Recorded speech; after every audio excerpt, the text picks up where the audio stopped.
grâce à l'invitation d'un autre croyant, il lit en ligne les paroles de Dieu Tout-Puissant. J'ai été stupéfait. Dieu Tout-Puissant a révélé tant de mystères de la vérité. On aurait dit la voix de Dieu. Se pourrait-il que le Seigneur Jésus soit revenu? Il invite ses voisins à chercher avec lui le vrai chemin. Mais il est finalement troublé et induit en erreur. J'ai pensé cesser de l'étudier, mais les paroles de Dieu Tout-Puissant m'avaient ébranlé. À part Dieu, qui pourrait révéler ces mystères?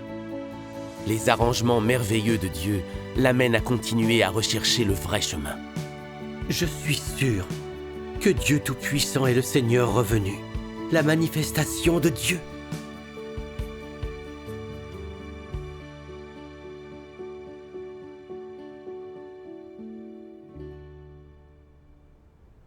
Quand j'étais jeune, j'ai occupé divers emplois.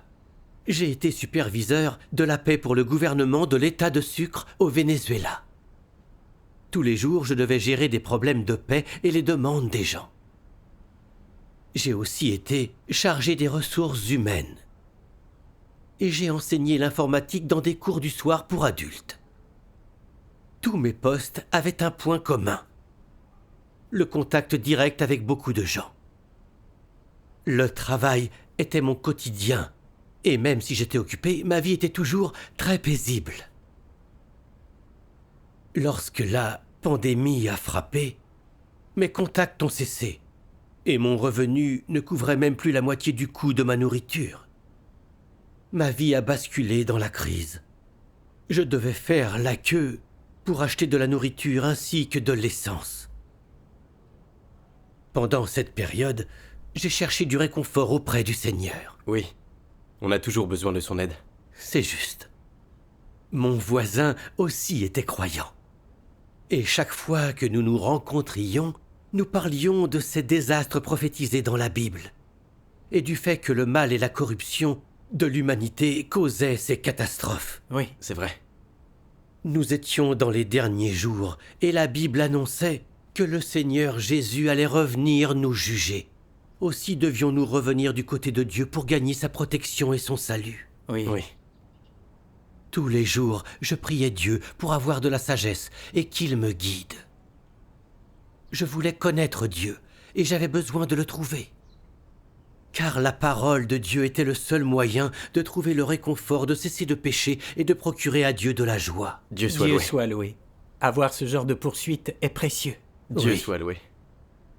J'ai donc ouvert une Bible et j'ai demandé à Dieu de m'éclairer. J'ai lu le livre des psaumes, le livre des proverbes et le sermon sur la montagne du Seigneur Jésus. Mais je ne trouvais toujours pas la voie que je devais suivre. Je me sentais perdu et mes problèmes financiers s'aggravaient. Je ne pouvais pas subvenir aux besoins de ma famille. Quand ma fille avait des besoins, je ne pouvais pas l'aider. J'étais très triste. Et je la réconfortais, en lui disant que ces épreuves étaient temporaires, mais je n'y croyais pas moi-même.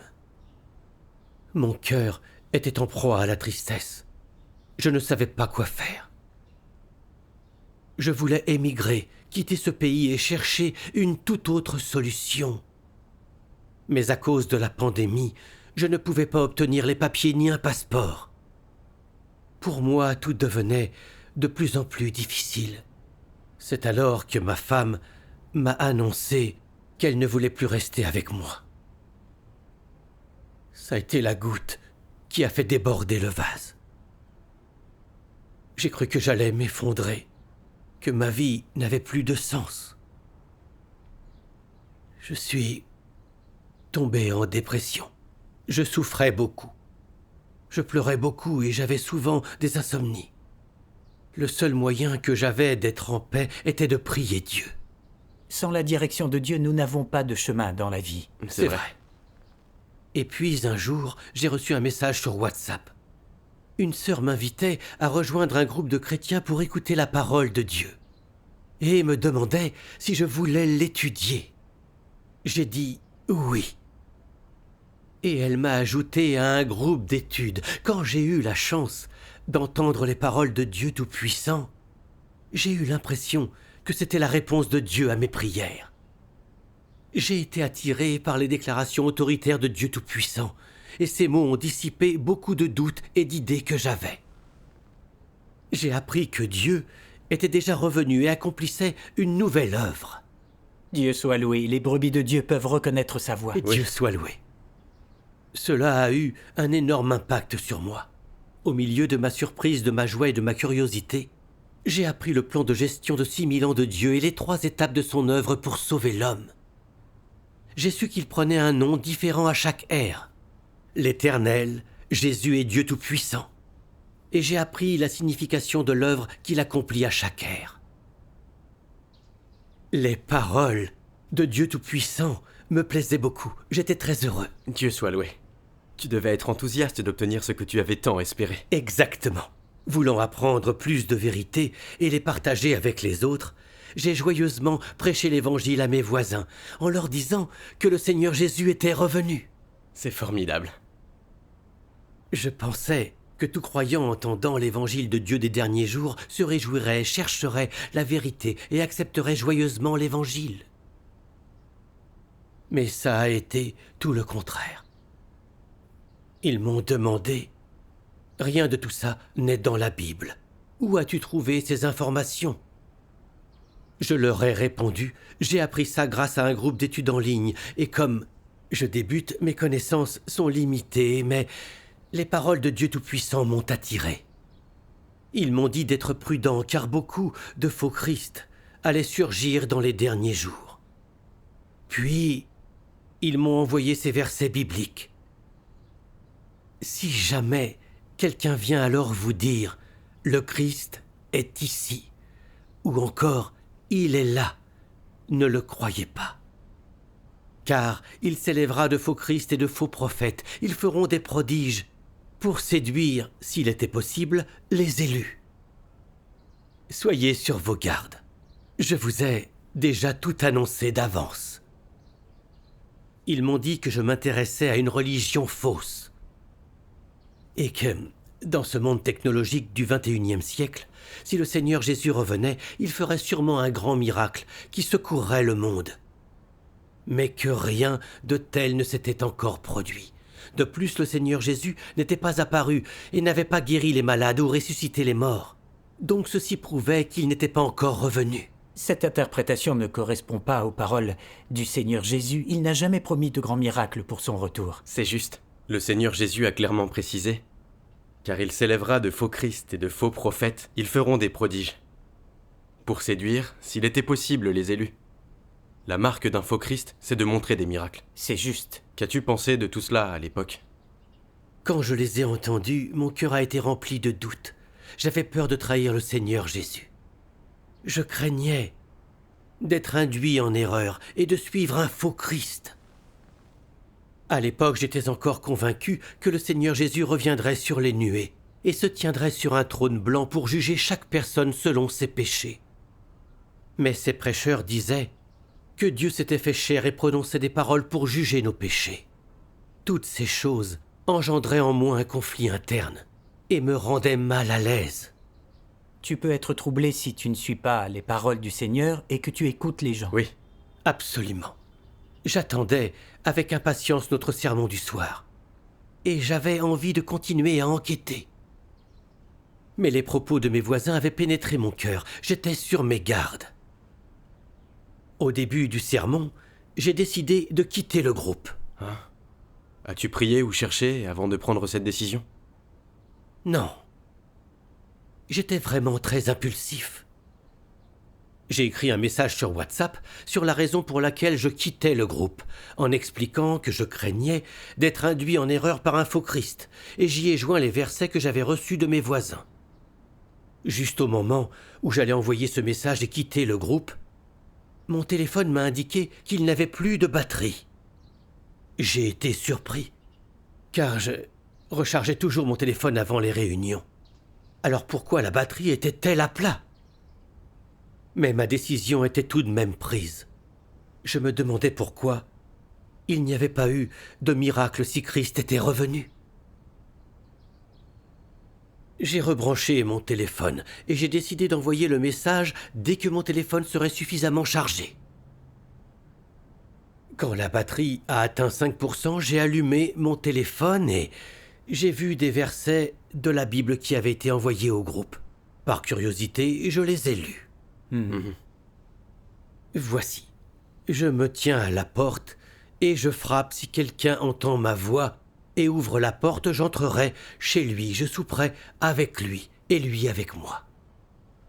Mes brebis entendent ma voix. Je les connais bien et elles me suivent. Amen. Les frères et sœurs échangeaient. La parole de Dieu nous montre que lorsque le Seigneur reviendra, il frappera à la porte et appellera ses brebis avec ses paroles. Que nous puissions accueillir le Seigneur dépend surtout de notre capacité à entendre sa voix. Nous devons entendre sa voix pour ouvrir la porte et l'accueillir, et enfin souper avec lui. Oui. C'est juste. Si tu entends quelqu'un témoigner que le Seigneur est revenu, tu ne dois pas fermer la porte et avoir peur d'être dupé, mais tu dois être une vierge sage. Il est essentiel d'écouter la voix du Seigneur. Oui, les brebis de Dieu entendent sa voix, ce qui est vraiment essentiel pour rechercher le vrai chemin. Oui. Puis j'ai vu qu'une sœur avait envoyé un passage des paroles de Dieu Tout-Puissant.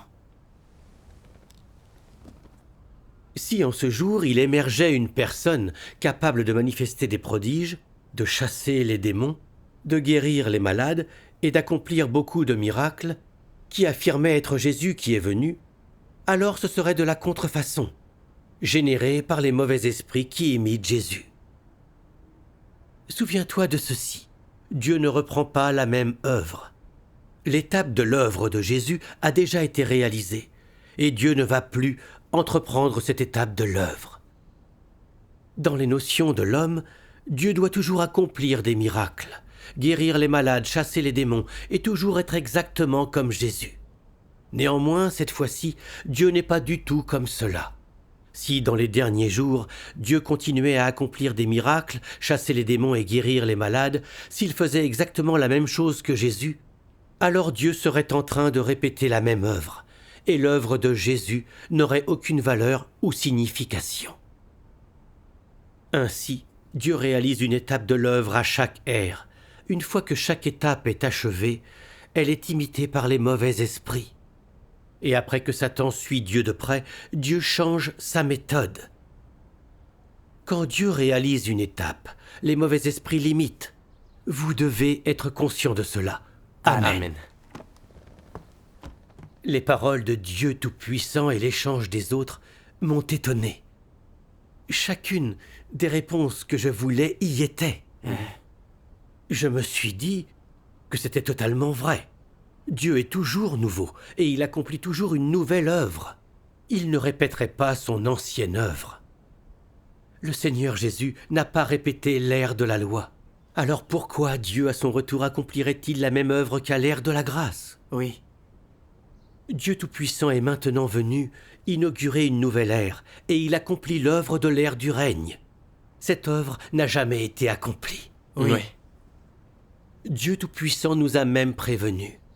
Si en ce jour, il émergeait une personne capable de manifester des prodiges, de chasser les démons, de guérir les malades et d'accomplir beaucoup de miracles, qui affirmait être Jésus qui est venu, alors ce serait de la contrefaçon générée par les mauvais esprits qui imitent Jésus. Amen. Amen. Seuls des esprits du mal imitent l'œuvre passée de Dieu et prétendent être Dieu qui accomplit des miracles pour duper les gens. Exactement. Ça a été vraiment éclairant pour moi. Dieu soit loué. J'ai appris à discerner les faux Christ et la vraie raison pour laquelle Dieu ne montre pas de miracle à l'ère du règne. Dans les derniers jours, Dieu accomplit l'œuvre du jugement et de la purification en exprimant des vérités conduisant l'homme dans son royaume. C'est juste. Les paroles de Dieu Tout-Puissant révèlent les mystères de la vérité. En cherchant et apprenant humblement les vérités, on peut distinguer le bien du mal. Absolument. Une fois que je l'ai compris, j'ai continué à assister aux réunions. C'est formidable. Plus tard, j'ai lu ces paroles de Dieu. Puis-je le lire ? Bien sûr.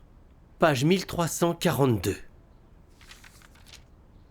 Aucune personne qui croit en Jésus n'est apte à maudire ou à condamner les autres.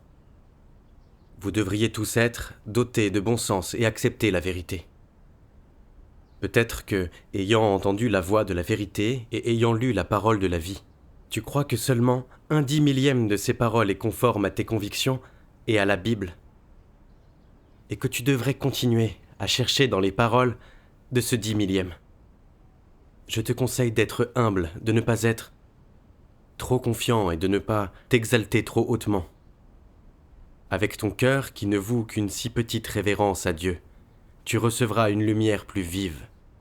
Si tu examines attentivement et que tu réfléchis constamment à ces paroles, tu comprendras si elles sont ou non la vérité, et si oui ou non elles sont la vie.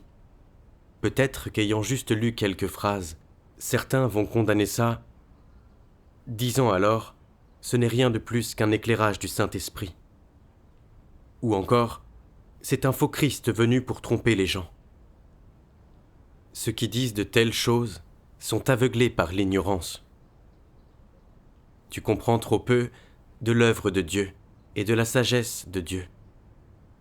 Et je te conseille de recommencer à zéro. Vous ne devez pas aveuglément condamner les paroles exprimées par Dieu à cause de l'apparition de faux Christ au cours des derniers jours. Et ne pas être quelqu'un qui blasphème contre le Saint-Esprit parce que vous craignez d'être trompé. Ne serait-ce pas vraiment dommage si après un examen approfondi, tu crois toujours que ces paroles ne sont pas la vérité, ne sont pas le chemin et ne sont pas l'expression de Dieu, alors tu seras finalement puni et ne recevras pas de bénédiction. Si tu n'arrives pas à accepter une telle vérité dite aussi ouvertement et aussi clairement, alors n'es-tu pas une personne impropre au salut de Dieu?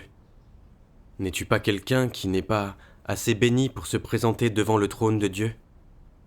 Réfléchis-y bien. Ne sois pas imprudent et impétueux. Et ne prends pas la croyance en Dieu pour un jeu. Pense à ta destination. Pense à tes perspectives. Pense à ta vie. Tu ne dois pas jouer. Es-tu en mesure d'accepter ces paroles? Amen. Ce sont des exhortations de Dieu aux hommes. En effet, Dieu veut que l'humanité aborde le retour du Seigneur avec prudence, car cela concerne l'entrée de l'homme dans son royaume. Les gens doivent étudier ça et prendre des décisions avec soin. Oui, les paroles de Dieu m'ont permis de comprendre qu'on devait être comme les vierges sages vis-à-vis du retour de Dieu dans les derniers jours et ne pas nier l'apparition de Christ. L'apparition de faux Christ dans les derniers jours ne signifie pas qu'on devait condamner la nouvelle œuvre de Dieu et les paroles qu'il prononce. Oui. On doit apprendre à écouter la voix de Dieu et à enquêter sur l'œuvre de Dieu avec l'attitude humble de ceux qui cherchent. C'est le seul moyen d'accueillir le Seigneur. Autrement, nous perdrons le salut de Dieu. Oui. Tout comme le dit Dieu Tout-Puissant. Ne sois pas imprudent et impétueux, et ne prends pas la croyance en Dieu pour un jeu. Pense à ta destination, pense à tes perspectives, pense à ta vie.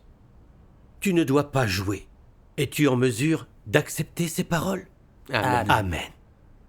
Ce passage m'a montré que lorsque les opinions erronées de mes voisins m'ont empêché d'enquêter sur l'œuvre de Dieu Tout-Puissant, j'ai accepté de façon irréfléchie. Je n'ai pas essayé de connaître davantage l'Église de Dieu Tout-Puissant, ni de chercher la réponse à mes questions auprès des membres de cette Église. J'ai décidé de quitter le groupe et de cesser de rechercher le vrai chemin. Mon impulsivité a failli me coûter le salut de Dieu dans les derniers jours. Grâce à la protection de Dieu, cela ne s'est pas produit. C'est vrai. Alors j'ai su que je ne pouvais pas succomber à l'impulsivité face aux confusions, ni porter un jugement hâtif, et que je devais être prudent, prier Dieu et chercher la vérité à tout moment. Je devais traiter les paroles de Dieu avec respect et chercher humblement, afin de pouvoir reconnaître la voix de Dieu et accueillir le retour du Seigneur. Oui. Boire tous les jours les paroles de Dieu Tout-Puissant m'a donné une compréhension plus profonde de la Bible, si bien que j'ai été certain que c'était l'œuvre de Dieu dans les derniers jours, et j'ai accepté Dieu Tout-Puissant sans hésitation. Dieu soit loué. Ce n'est qu'en lisant les paroles de Dieu Tout-Puissant qu'on peut reconnaître la voix de Dieu et accueillir le Seigneur. Dieu soit loué. Dieu Tout-Puissant a eu pitié de moi. Un jour, j'ai lu ces 2 autres passages. Dieu Tout-Puissant dit : « Ce n'est pas difficile d'étudier une telle chose, mais cela exige que chacun d'entre nous connaisse cette vérité. Celui qui est l'incarnation de Dieu doit posséder l'essence de Dieu, et celui qui est l'incarnation de Dieu doit posséder l'expression de Dieu. Puisque Dieu se fait chair, il doit apporter l'œuvre qu'il projette de faire, et puisque Dieu se fait chair, il doit exprimer ce qu'il est et doit être capable d'apporter la vérité à l'homme, de lui donner la vie et de lui montrer le chemin. La chair qui n'a pas l'essence de Dieu n'est résolument pas le Dieu incarné. Il n'y a pas de doute à ce sujet. Si l'homme projette de se renseigner pour déterminer s'il s'agit de la chair de Dieu incarné, alors il doit le confirmer par le tempérament qu'il exprime, ainsi que par ses paroles. Autrement dit, pour confirmer ou non qu'il s'agit de la chair de Dieu incarné et que c'est le vrai chemin, l'on doit réfléchir en se basant sur son essence.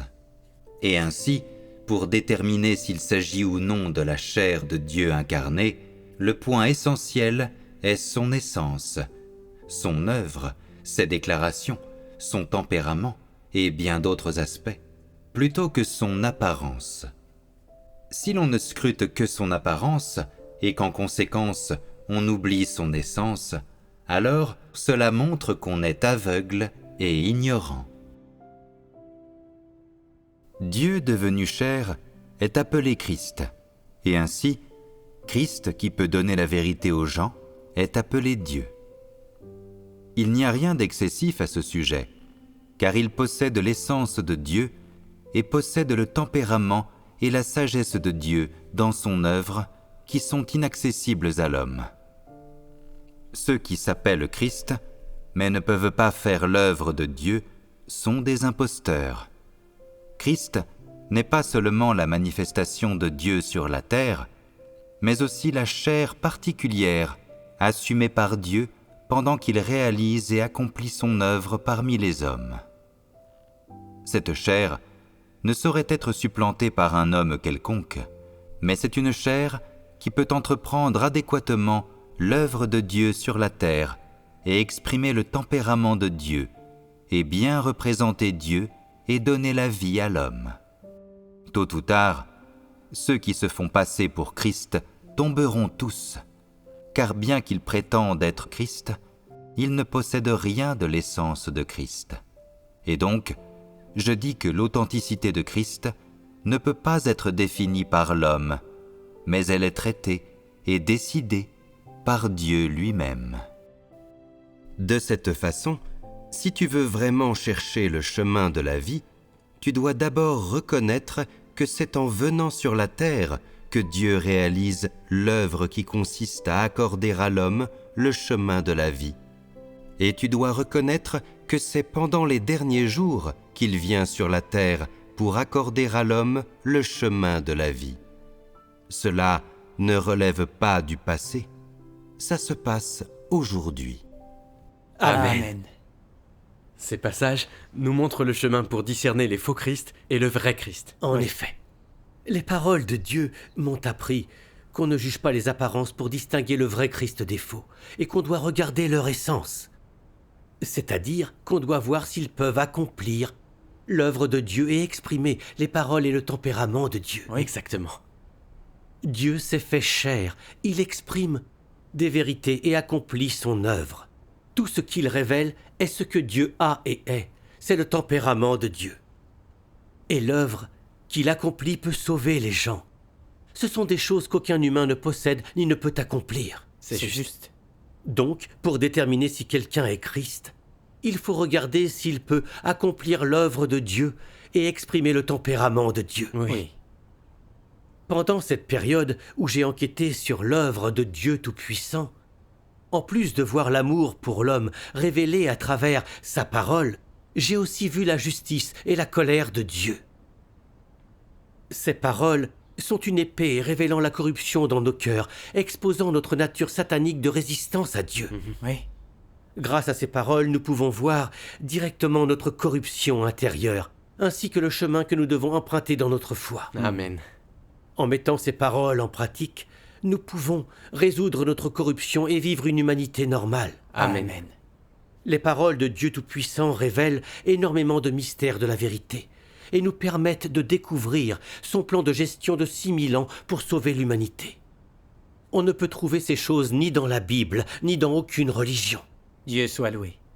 Ce sont tous les mystères de la vérité que Dieu dévoile dans les derniers jours, et les gens ne les ont jamais entendus auparavant. C'est juste.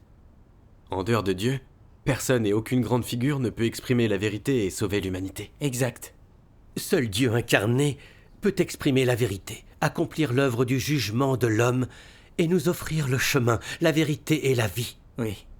Dans les paroles de Dieu Tout-Puissant, j'ai eu la confirmation qu'il est Christ des derniers jours, le Dieu qui a créé les cieux et toutes choses, le Dieu qui a promulgué la loi pour guider la vie des hommes sur terre, le Dieu qui a été crucifié pour racheter toute l'humanité, et le Dieu qui est revenu pour nous sauver de nos péchés. Sans aucun doute, Dieu est le début et la fin, et Dieu Tout-Puissant est le retour du Seigneur Jésus. Amen. Ces faux Christ sont des imposteurs qui tomberont tôt ou tard parce qu'ils ne peuvent pas exprimer la vérité. Ils sont incapables d'accomplir la nouvelle œuvre de Dieu et ils ne peuvent pas guider les gens pour qu'ils se débarrassent de la corruption et soient sauvés. C'est juste. Tout ce qu'ils peuvent faire, c'est imiter l'œuvre passée de Dieu pour égarer les gens. Dieu Tout-Puissant exprime la vérité et accomplit l'œuvre du jugement, commençant par la maison de Dieu. Il purifie les gens de leur corruption et les transforme et sauve l'humanité du péché. L'œuvre et les paroles de Dieu Tout-Puissant prouvent qu'il est la manifestation du vrai Dieu. Cela ne fait aucun doute. Oui, Dieu soit loué. En comprenant la vérité, on ne sera pas trompé par les faux Christ. Oui. Absolument. Avant, je m'accrochais à mes notions. Je pensais que dans les derniers jours, Dieu jugerait les péchés des hommes depuis un grand trône blanc dans le ciel. Mais ensuite, grâce à la lecture des paroles de Dieu, cette notion que j'avais a été corrigée. Dieu soit loué. C'est parce que j'ai appris comment Dieu purifie les gens par son œuvre du jugement dans les derniers jours. J'ai vu que le Seigneur Jésus a dit « J'ai encore des choses à vous dire, mais vous ne pouvez pas les porter maintenant. Quand viendra l'Esprit de vérité, il vous conduira dans toute la vérité. Car il ne parlera pas de lui-même, mais il dira tout ce qu'il aura entendu, et il vous annoncera les choses à venir. Amen. Amen. Sanctifie-les par ta vérité. Ta parole est la vérité. Amen. Si quelqu'un entend mes paroles et ne les garde point, ce n'est pas moi qui le juge. Car je suis venu non pour juger, mais pour sauver le monde. Celui qui me rejette ainsi que mes paroles a son juge. La parole que j'ai annoncée, c'est elle qui le jugera au dernier jour. Amen. Amen. Un jour, j'ai lu ceci dans les paroles de Dieu Tout-Puissant. Dieu Tout-Puissant dit : avant que les hommes aient été rachetés, Satan les avait déjà remplis de ses poisons, et, après des milliers d'années de corruption par Satan, les hommes ont en eux une nature établie qui s'oppose à Dieu. Par conséquent, lorsque les hommes ont été rachetés, ce ne fut rien de plus qu'un cas de rédemption payant un prix élevé pour racheter l'homme, alors que sa nature empoisonnée à l'intérieur n'était pas éliminée. L'homme qui est tellement souillé doit subir une transformation avant d'être digne de servir Dieu. Grâce à cette œuvre du jugement et du châtiment, les hommes prendront pleinement conscience de l'essence souillée et corrompue en eux-mêmes, et ils pourront changer complètement et être purifiés. L'homme peut être digne de retourner devant le trône de Dieu seulement de cette manière. Toute l'œuvre effectuée aujourd'hui vise la purification et la transformation des hommes. grâce au jugement et au châtiment par la parole, ainsi que grâce à l'épurement, l'homme peut rejeter sa corruption et être purifié. Plutôt que de considérer cette étape de l'œuvre comme celle du salut, il serait plus approprié de dire que c'est l'œuvre de la purification. Christ des derniers jours utilise une variété de vérités pour enseigner à l'homme, exposer l'essence de l'homme et disséquer les mots et les actes de l'homme. Ces paroles comprennent diverses vérités, telles que le devoir de l'homme, comment l'homme doit obéir à Dieu, comment l'homme doit être fidèle à Dieu, comment l'homme doit vivre une humanité normale, ainsi que la sagesse et le tempérament de Dieu, et ainsi de suite. Ces paroles sont toutes axées sur l'essence de l'homme et son tempérament corrompu. En particulier, les paroles qui exposent comment l'homme rejette Dieu sont prononcées au sujet de la manière dont l'homme est une incarnation de Satan et une force ennemie contre Dieu. En entreprenant son œuvre de jugement, Dieu ne fait pas que préciser ce qu'est la nature de l'homme par quelques mots. Il l'expose, le traite et l'émonde à long terme. Toutes ces différentes méthodes d'exposition, de traitement et d'émondage ne peuvent pas être remplacées par des mots ordinaires, mais par la vérité dont l'homme est totalement dépourvu. Seules des méthodes comme celle-ci peuvent être qualifiées de jugement. C'est seulement par un jugement de ce genre que l'homme peut être maîtrisé et entièrement convaincu au sujet de Dieu et acquérir de surcroît une vraie connaissance de Dieu.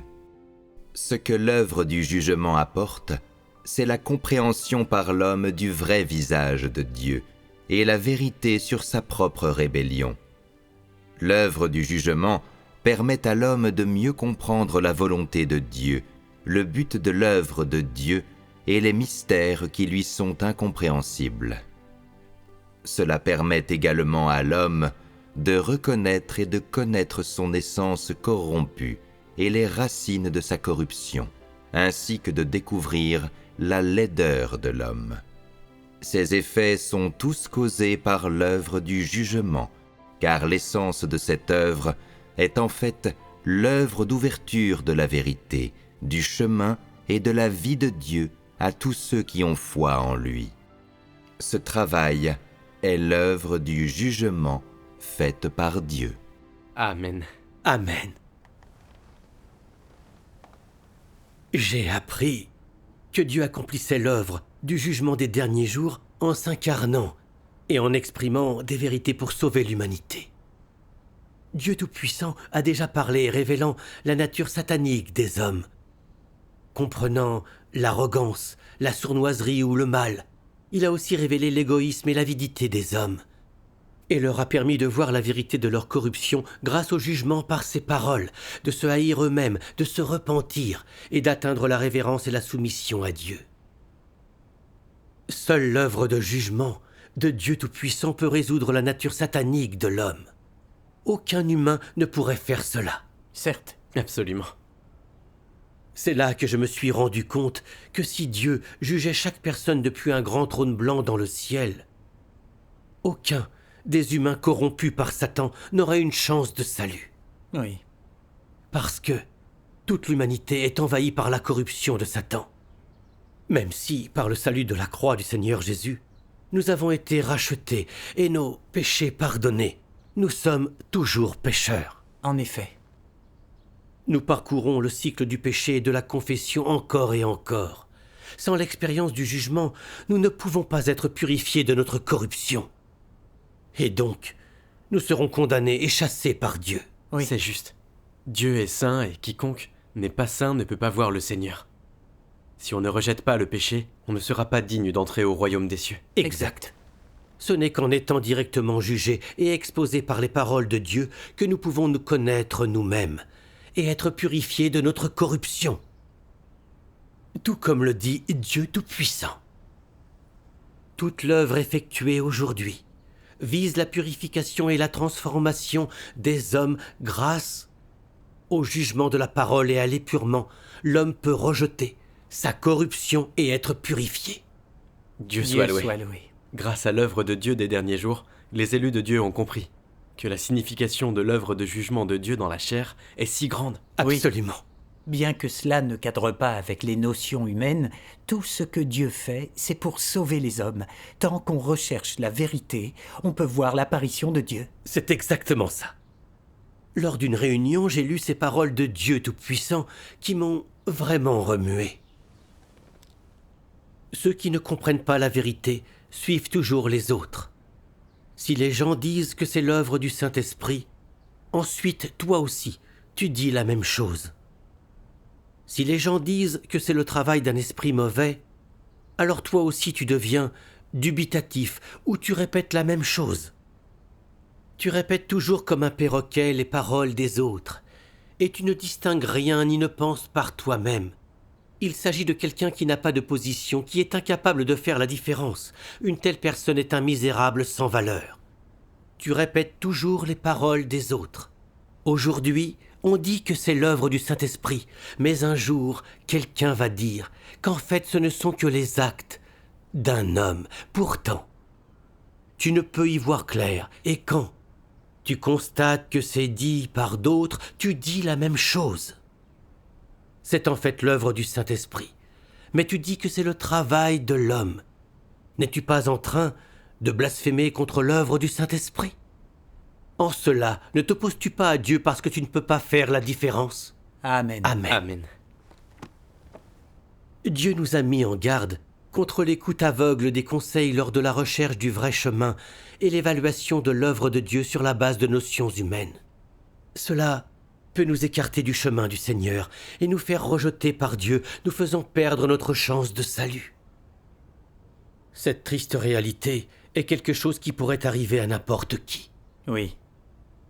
J'ai eu honte d'avoir été aussi stupide et impulsif. Pourquoi même après avoir entendu la voix de Dieu et senti que ses paroles étaient chargées d'autorité et de vérité, j'étais encore influencé par mes voisins et induit en erreur par leurs propos. Ma bêtise m'a presque fait quitter l'Église de Dieu Tout-Puissant, manquer d'accueillir le retour du Seigneur Jésus et ruiner ma chance de salut. Mon aveuglement et mon ignorance auraient pu avoir de terribles conséquences. Oui, c'est vrai. Bien sûr, si on ne suit pas les paroles du Seigneur et qu'on écoute aveuglément les autres, on n'aura aucun moyen d'entendre la voix de Dieu. C'est certain. Beaucoup de gens religieux n'ont pas accueilli le Seigneur et sont tombés dans le désastre. Oui, C'est juste. Est-ce parce qu'ils n'écoutent pas le Seigneur et qu'ils n'écoutent que leur clergé ? Donc ils ont perdu leur chance d'entrer dans le royaume de Dieu. C'est une grave conséquence. en effet.